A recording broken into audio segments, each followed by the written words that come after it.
Hey, what's going on again? We are back here again talking my favorite albums.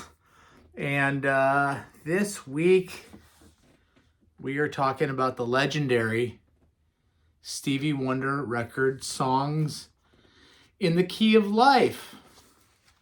Check out this record, right? This is his 18th studio album. You know what's funny about this record is when I was in college back in the 90s, I had a couple of discs by Stevie Wonder. I think I had Inner Visions first. And I was originally going to do this show on Inner Visions. Inner Visions has Too High, Visions, Just a Vision in Our Minds, right? Living in the City, Golden Lady, go.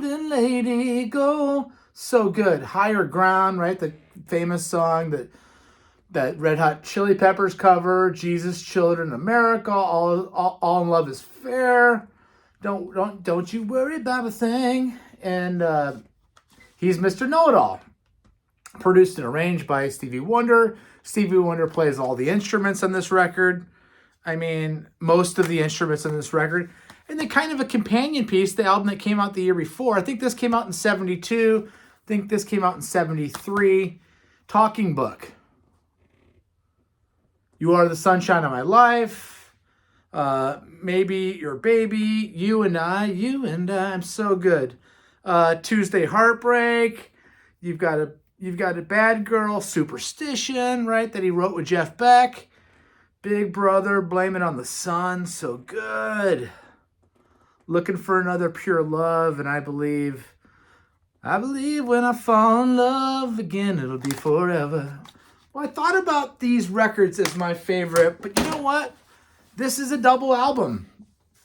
And now, I got into this record about 6 or 7, 8 years ago when Stevie Wonder came to St. Louis, and he played this whole album in its entirety. So I did my homework back then on it. And it just really, it blows me away. Let's talk about this. So this is his 18th record. He's like 26 years old here. 26 years old. He's got 18 records out, right? This debuts at number 1. Comes out in September of 76. So you have Music of My Mind. You then come with a Talking Book. You then come with Inner Visions. You then come with Fulfill This First Finale. So you have a 4-album run of classic material, and then you end really his classic recording period with Songs in the Key of Life. This thing was recorded at the record plant in Hollywood and Sausalito and the Hit Factory in New York. It opens up with just an amazing top 5 out of 5 star classic song called Love is in Need of Love. Did you ever think that love would be in need of love? Just a beautiful song. I mean, it's 7 minutes and it's just incredible. It's incredible. The next song, Have a Talk with God's got a really funky keyboard thing going, almost like backwards keyboards. Again, on those previous albums, Talking Book and Inner Vision, Stevie plays drums, bass, guitar, keyboards, harmonica. He tries to do everything on every instrument, which is amazing. Amazing. Think about that. Plays every instrument. Here, he doesn't do that. He gets the best session guys. He's got guys that are so good that I've never even heard of them. Nathan Watts on bass. Philip Gaines on keyboards. Those are primarily some of the guys on this record. Have a Talk with God is a really cool song. It's got an interesting groove and hook to it. The next song is Village Ghetto Land. It's just speaking. He's speaking about life in the ghetto. This is an album along the lines of What's Going On by Marvin Gaye that's really speaking about injustice in society, racial prejudice, and some of the things that he sees and would like to correct. He's a star here, and he's talking about issues in our culture. The next song is a little short jazz fusion piece called Intrusion. It's an instrumental piece. Michael Cimbello is on guitar. And this song, Contrusion, when it gets to the 2-minute and 15-second mark, is just insane.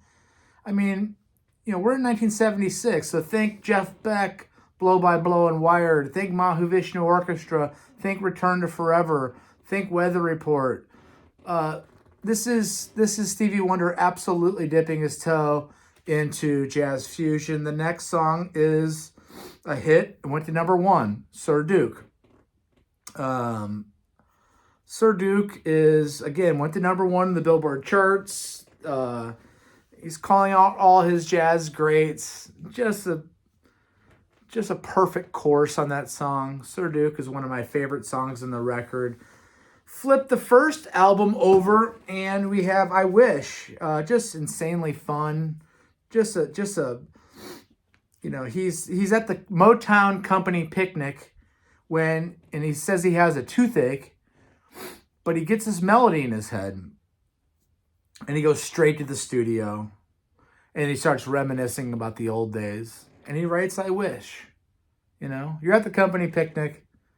Hey, let's go into the studio after and write a freaking amazing song. It was the lead single off the album. I Wish is unbelievable. Knock Me Off My Feet's the next song,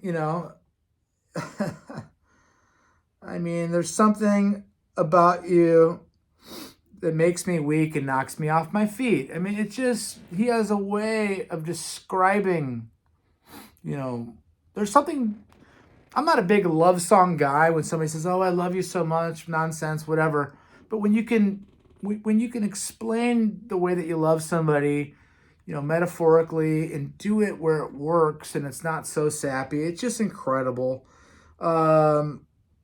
We lay beneath the stars, under a lover's tree, seen through the eyes of my mind.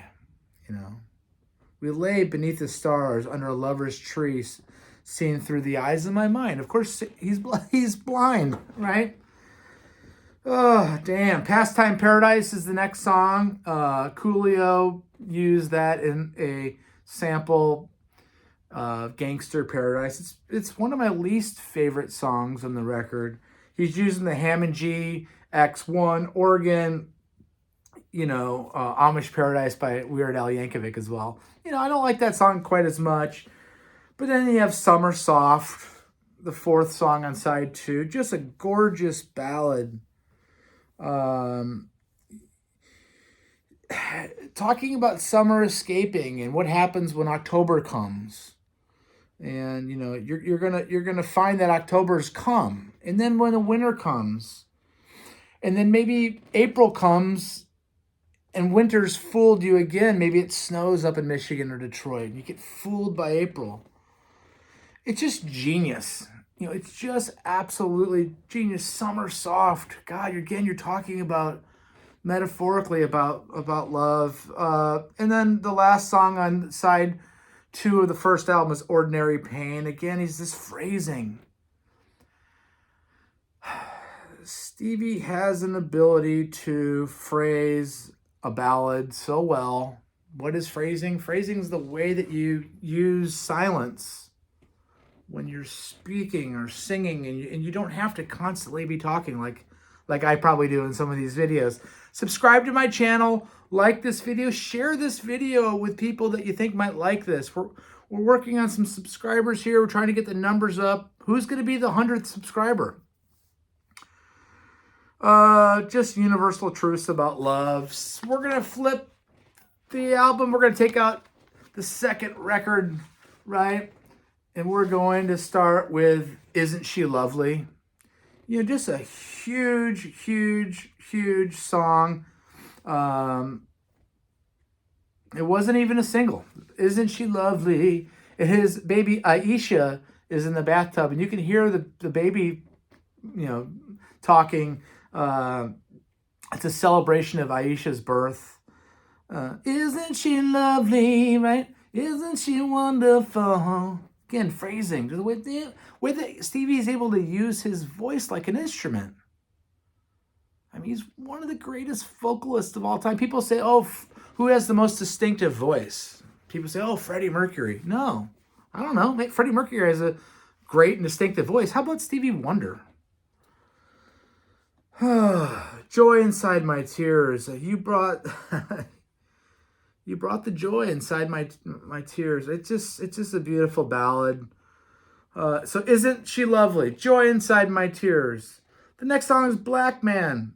It's funky. He's talking about the accomplishments of Black Americans and Black men in history in the world. It's a cool 8 minutes and 30 seconds, 8 minutes and 27 seconds song. The next one is I Am Singing Nurcoleta as Una Historia. Shows his vocal range.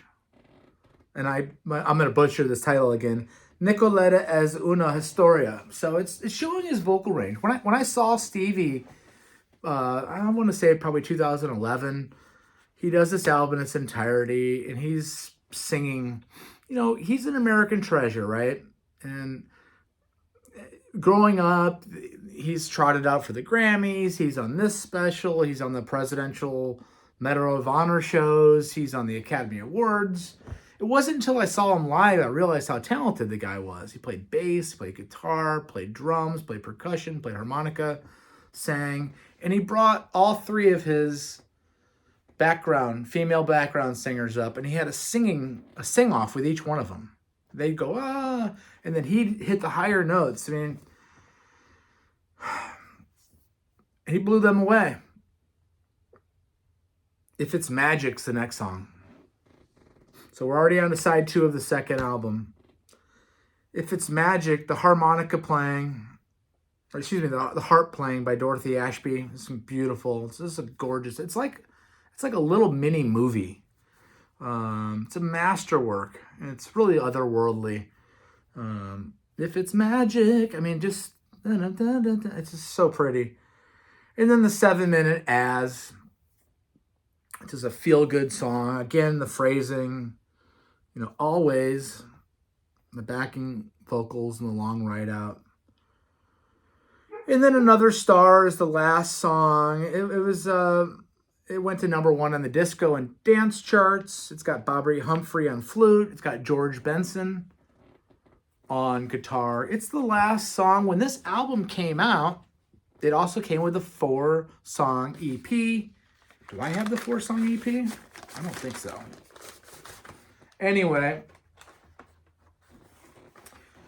those songs, Saturn, kind of an idealistic stream. So we've already gone through 2 albums. There was a 4-song EP. Saturn, it's a little something extra, a nice moment on the album. Ebony Eyes, a fun song. All Day Sucker, kind of funky and easygoing. And the last song is Easygoing, which is an instrumental. Again, a 7-inch EP bonus. This material is so good. Check out Songs in the Key of Life. Check out Talking Book from 72. Check out Inner Visions. Check out Stevie Wonder. Peace out. Subscribe to my channel. Watch my videos. Share my videos. More to come every day. So we'll talk later. See ya.